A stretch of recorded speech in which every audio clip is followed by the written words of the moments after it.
Hello guys. So, hello guys! For today's video ay magluluto tayo ng ginataang sitaw. Ayan, kukunin na natin ang sitaw dito sa ref.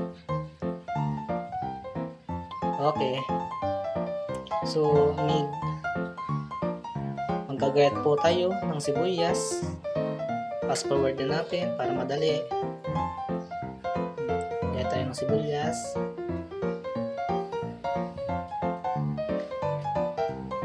Dalawang sibuyas yung nilagay ko. Pero depende na sa inyo kung ilan yung ilalagay nyo. Kasi mas malasa, mas marami, mas malasa.